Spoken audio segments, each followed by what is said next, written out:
stoked to talk to you today.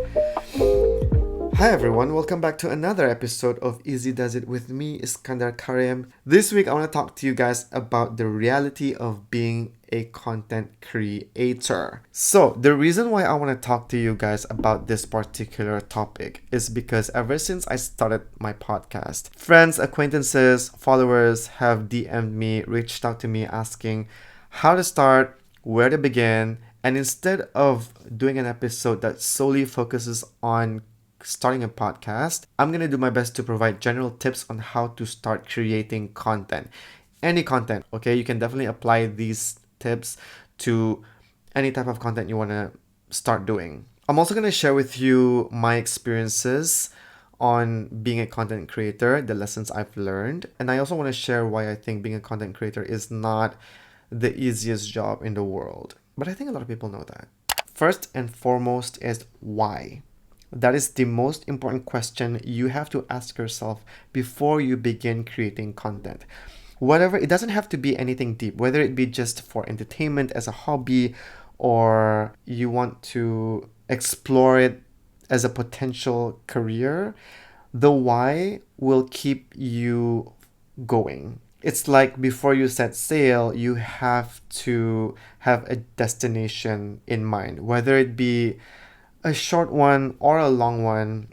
It will keep you going. It will keep you motivated to reach your destination. The reason why I wanted to start a podcast is because I've said this so many times. I just think it's a natural progression from my TikTok days covering news, headlines, commentaries to having a full-fledged platform where I can discuss a multitude of topics from feelings, mostly feelings, relationships, friendships, even like topics that people talk about on the internet, like nepotism, which I've already covered.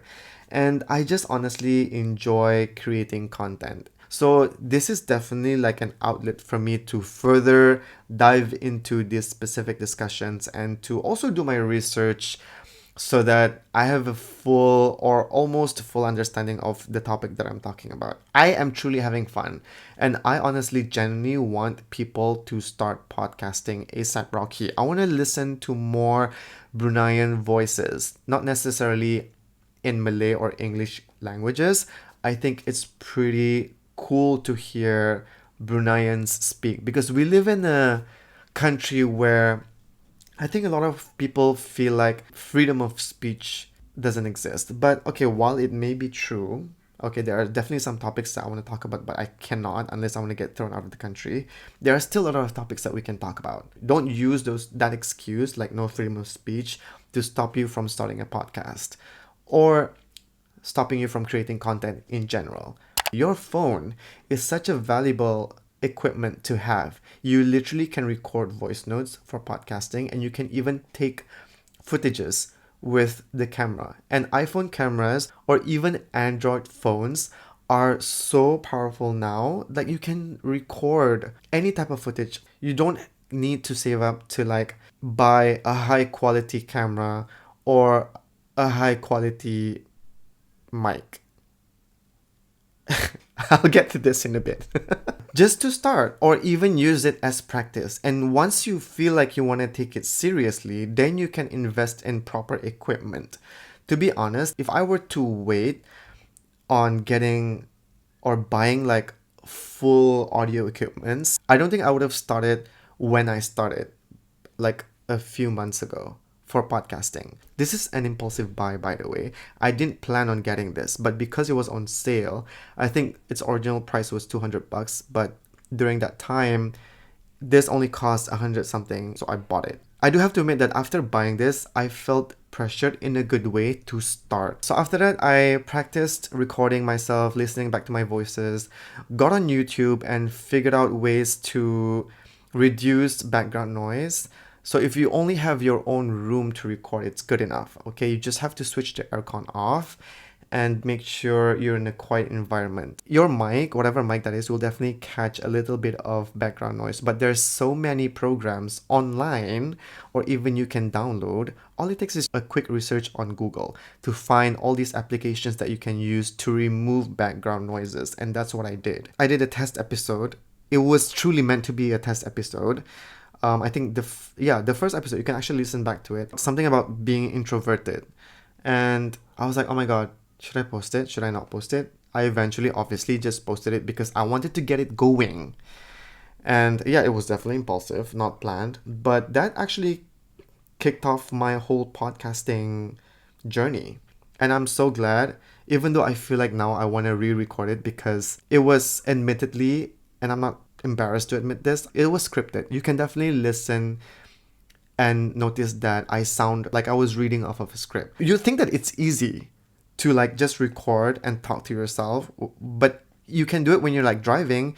It's like so easy to do, right? But when there's a camera in front of you, and or even if there's no camera, when I started, I didn't do video. It was only audio. It was still nerve-wracking. Suddenly, I forgot what I wanted to say. So there's really no harm in preparing talking points. I think people have this idea that if you want to start a podcast, you have to do like improv, especially when you want to make sure it's conversational. You can still prepare a script. Just write the script as how you would say things. Include words like bah, la, whatever. You know, for me, the past few episodes, definitely scripted, either scripted or talking points, but now I'm starting to get comfortable with just talking from my ass. Which is why it's hard for me to censor myself. So, first tip just now, just start with whatever you have. Second tip, you can prepare talking points, scripts, whatever. Try to sound natural. Try to sound conversational, even when you're preparing a script. Don't worry about getting it perfect the first time around, or even the second time around, or even the third time around. I think the first few episodes that I recorded, I'm definitely not fully happy with them, but I'm glad that I posted it anyway, because you can continuously progress as you go. You know, it doesn't have to be perfect. When you listen back, you have to take notes for yourself too. Don't rely on other people, asking other people like to give you feedback. You can, and I've definitely done it before, but you still want to maintain a sense of yourself in your podcast. So like some people might give you feedback based on their preferences, and if it matches with what you want to do with your podcast, it's fine.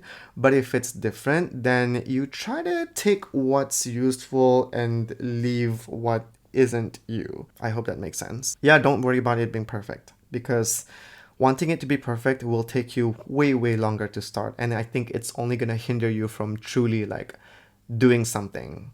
Another tip when you create content is also like, okay, I don't know, this might be a personal preference kind of thing. I try to block out people that I know when I'm recording. As soon as I press record, I forget I know anybody. I forget that I share this world with other people. Because if I have my friends or family in mind as I'm recording, trust me, I won't say shit.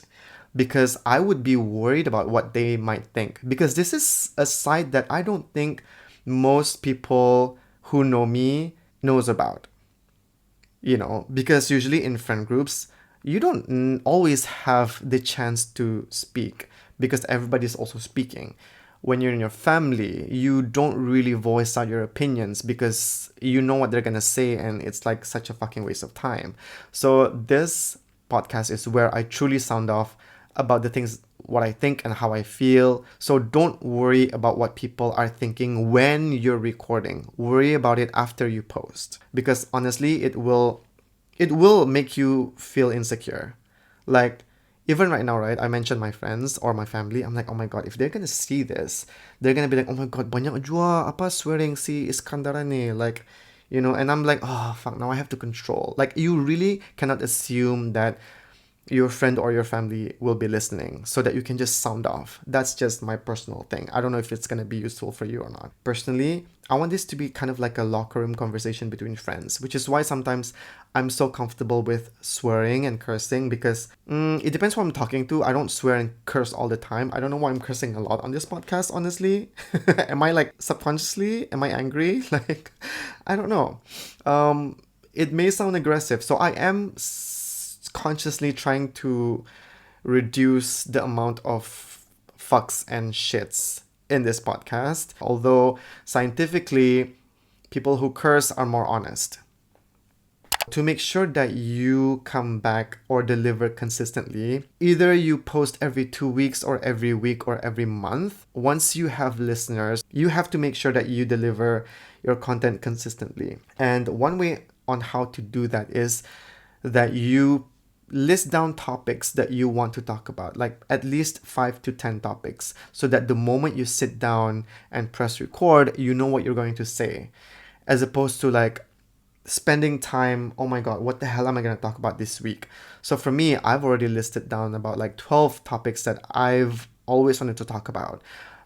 And it's so fun to me personally because there's still so much more that I pushed back because it depends on what I want to talk about at that time. For example, this week I plan to talk about friendships, but the moment I sit down here and press record, I'm like, wait, I don't feel like talking about friendships this week. I can push that to another week because I want to talk about career. And that's what I do. So it's okay to sidetrack, but having a plan to fall back on is better than having no plan at all. Next tip is that if you are recording by yourself, you just have to keep practicing because it can be nerve-wracking, as I've said before. You don't have anyone else to bounce off your conversations with, so that's why it's okay to start a script or talking points that you can refer back to. Like my talking points are right here. Besides preparing script or talking points, I also tried another strategy, which is listing down questions depending on the topic that you want to talk about.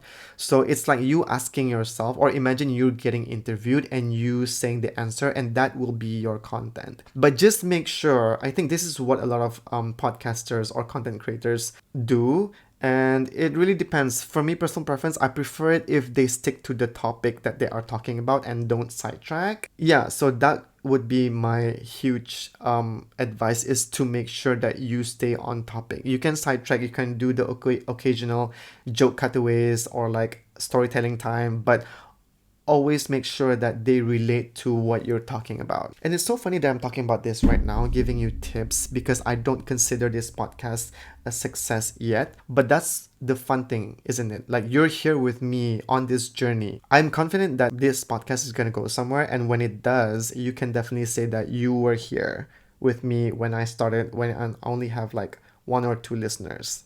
The final tip is that you have to show up for yourself despite having 0 to low listeners or views.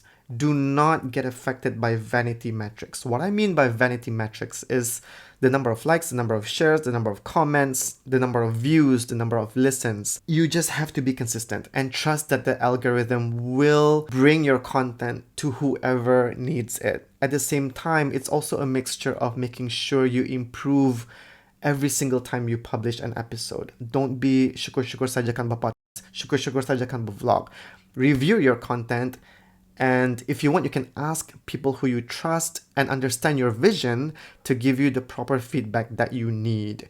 But if you're self-critical like I am, I'm able to just give myself the feedback that I want. And for me, I have to admit that I am privileged to have an existing platform on my main Instagram account to continuously promote this podcast. At the same time, I also try not to rely too much on that. Not that there's anything wrong, because I do want this podcast to organically reach people who genuinely want to listen, or listen to one episode and be like, okay, this is something that I'm interested in, and continuously listen week after week. And I do have those people, which is you, and I'm so thankful for that. So it really is a journey. You have to think of content creation as a journey, so that you feel like it's okay. It's okay to have no one watching you, no one listening to you. You just have to do it for yourself, and you have to show up for yourself. Be consistent for yourself. Sometimes it even helps if you pretend like you have an audience. I pretend like I have thousands and thousands of listeners, which is why it puts positive pressure on me to make sure that I don't syukur-syukur saja post an episode. For me providing value is very important, and that's what I try to do week after week. Even though when I look at the numbers, oh, it's only like what, one person listening. Okay, not just one person. And it can be discouraging at times, and I do have to say that. But you just have to remember that you're doing this for yourself, and you have to start small. You have to start from the ground, which is zero, and continuously market yourself.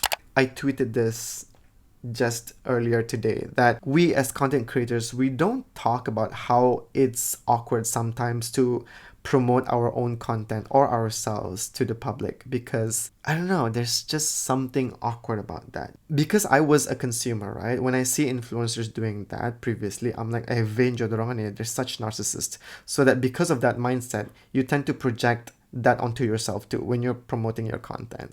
But really, you just want to reach people who might benefit from your content. So try to block out negative thoughts and negative dialogues in your mind, and just do what you do with the best intention that you have. And trust yourself, most importantly, that it will go where it needs to be. Hard work beats talent. So there are some people who are natural in front of the camera. There are some people who are photogenically or photographically blessed to be in front of the camera, but there are also some people who have a voice that's worth listening to, that have stories that they can share, and you might be one of them. I'm definitely here if you need some more tips, but I would highly recommend that you do your due diligence and research by yourself. And if you've exhausted all options and you don't know where else to go, my DMs are definitely open.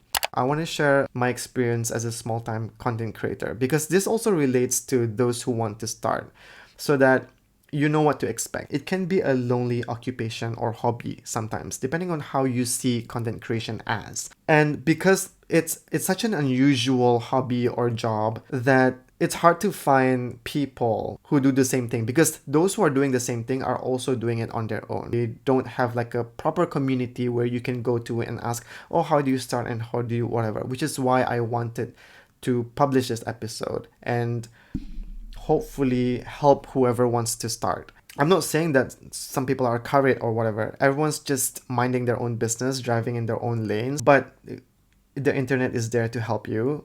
You can, most of what I learned when it comes to content creation is from YouTube and Google. You also have to be prepared to receive unsolicited advice and feedback, and you just have to toughen yourself up, because when you're putting yourself out there, there are some people who think that, oh, you're putting yourself out there, you're posting, you have a public account. If you don't want people to have a say in the choices that you make, the content that you post, the things that you say, then post it privately.